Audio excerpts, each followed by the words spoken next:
Bashkurode from Women's Voices Now. And the first panelist I'd like to introduce is Dr. Steven Zipperstein, Senior Scholar at the UCLA Center for Middle East Development. And he's also a visiting professor at Tel Aviv University Law School and a visiting lecturer at the Hertie School in Berlin. The next panelist I'd like to introduce is Dr. Caroline Heldman, Chair of the Gender, Women, and Sexuality Studies Department at Accidental College, and founder and CEO of Stand With Survivors. Caroline has led successful campaigns to abolish the time limit for prosecuting rape in California and passed legislation to eliminate NDAs that silence survivors. She has done incredible work in politics and gender justice and co-founded the End Rape on Campus and Faculty Against Rape organizations. The next speaker is Soraya Dean, founder of Muslim Women Speakers. She's an award-winning Muslim feminist lawyer, international activist, community organizer, and speaker. She visited Israel after the October 7th attacks and now speaks within the US and internationally on topics of a homeland for Israel and the Jewish people, fights against anti-Semitism, and for the need to condemn Hamas. Our next speaker, Ahmed Roy Al-Satouf, is a Palestinian peace activist from Gaza. He's a US citizen as well. He's a Middle East political analyst who writes extensively on Gaza's political and strategic affairs, and he's a non-resident senior fellow at the Atlantic Council and many other things.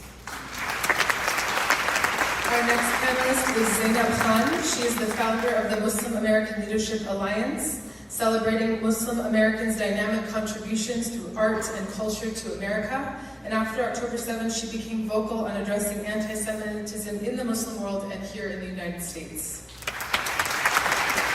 Our next panelist is Anila Ali, founder of the American Muslim and Multi-Faith Women's Empowerment Council, which seeks to confront bigotry in all of its forms, celebrate cultural heritage, and build relationships with Americans of all faiths. She also visited Israel shortly after the October 7 attacks and is now advocating for Holocaust education in Muslim communities. And Roz Rothstein, who's the co-founder and CEO of Stand With Us, educating people of all ages and faiths and fighting the newest forms of anti-Semitism. Forward magazine has twice named Roz one of the 50 most influential Jews in America, and in 2011 and again in 2016, the Jerusalem Post named her as one of the 50 most influential Jews in the world. And the one and only Heidi, who has spent so much of her life really bringing to the entertainment industry true stories about women at risk, those voices that otherwise would never be heard. I'm so proud of you, Heidi.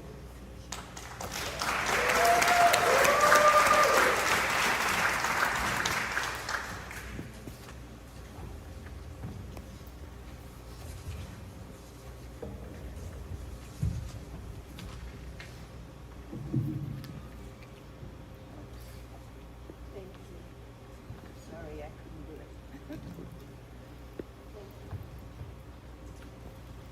You know, one of the things that are so important about this evening is for all of us, to think about one moment that everyone knows about.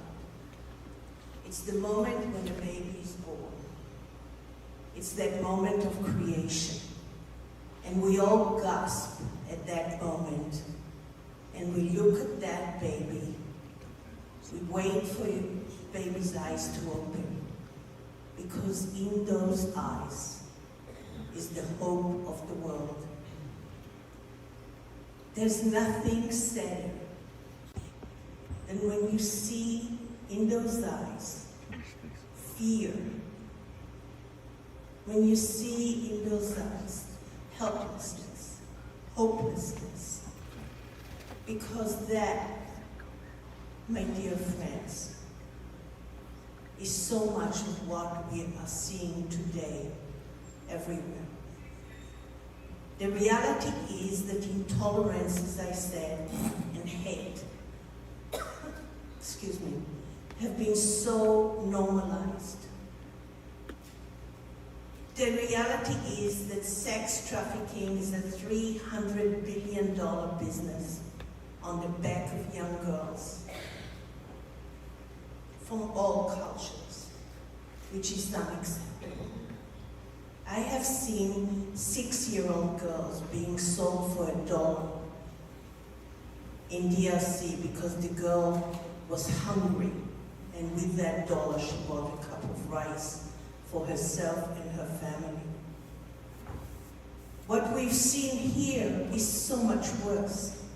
The idea that you can use women as weapons of war by raping and mutilating and killing women, young girls, and killing families, nations, everything.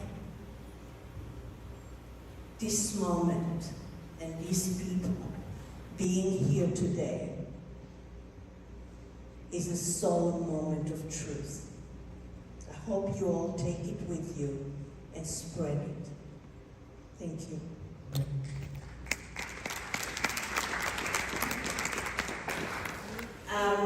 You know, my first question is to you, Ahmed. You have experienced horrific things in your life recently. Your entire family, 29 people, were killed in Gaza during the Israeli-Gaza war and with Hamas. And yet you decided to be so outspoken about the atrocities of October 7th. In your own words, please tell us about your journey here. Well, thanks again for having me, and I appreciate you recognizing earlier that it is incredibly difficult to be here, not just because of the challenges of trying to hold multiple truths and acknowledge the suffering of Israeli victims of October 7th, as I also hold space for my own family and my own people who are being killed as we speak in this horrendous war started by Hamas. I also want to be clear that I'm not here to talk politics. I do a lot of politics. You can go to my Twitter or whatever. I'm here to keep the focus on the victims of October 7th, specifically the Israeli women who were victimized and abused on October 7th. I was compelled to put myself out there after I saw what was unfolding. It was October 6th here in the United States, and I knew that Gaza as we knew it would cease to exist. I knew this would be a horrendous disaster of epic proportions for my folks and my family and people. I was also horrified by the dehumanization of Israeli victims on October 7th, the celebration of taking women and children as hostages and relegating that to a mere act of resistance. This idea that October 7th was entirely unavoidable and that it was only a consequence of policies that Israel committed. I maintain that it was entirely avoidable and that Hamas made choices that harmed Israelis and harmed the people of Gaza.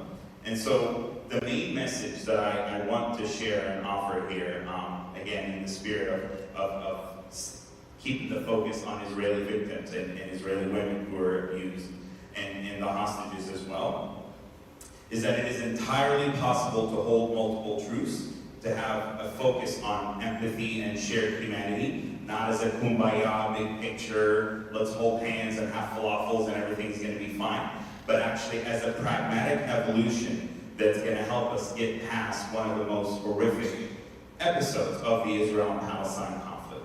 And so I can feel empathy for Israeli women, I can feel sadness and horror, I can talk to Israeli hostage families as I have, I can talk to former hostages, while I also am critical of the war and the killing of my family members, children as young as 3 and 4 months old, shredded to pieces, my aunts, Zainab, my aunt, my uncle, Abdullah, all of my family members that I grew up with, my homes being destroyed.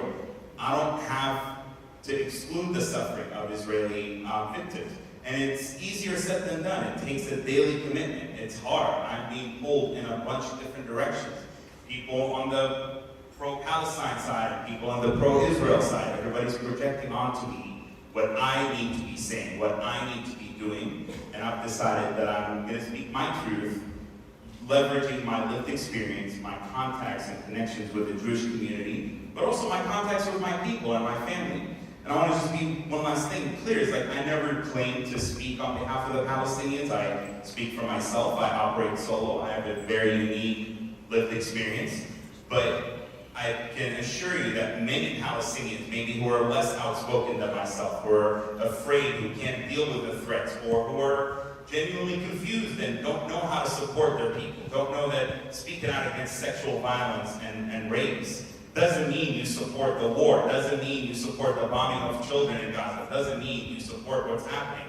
So there are many people that may not think exactly what I'm thinking, but they hold different bits and pieces of my views and opinions.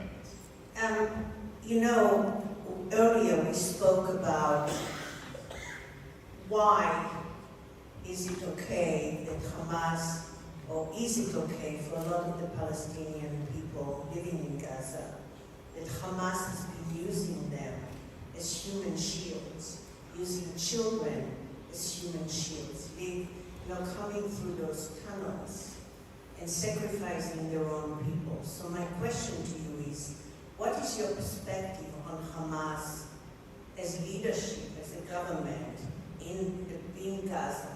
And what is the plight for the Palestinian people in view of that? Certainly, and despite being out of Gaza for many years, like I said, my immediate and extended family were there. I tried to build an internationally run Israeli-approved airport in Gaza in 2015. I have contacts and networks there and feel that I can speak from experience and actual data. And the truth is, while Hamas does in fact have a base of support that I personally would not put beyond 30%, a large number of the people of Gaza, including those who once upon a time supported Hamas, are furious with what the group has done for almost 2 decades in terms of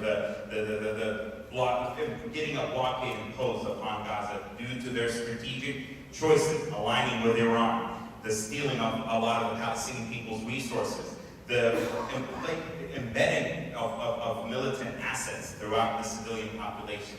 That is an open secret, something that is known to the NGOs and the UN and the international community that for years, through good intentions, inadvertently enabled Hamas to entrench its control. The people of Gaza protested against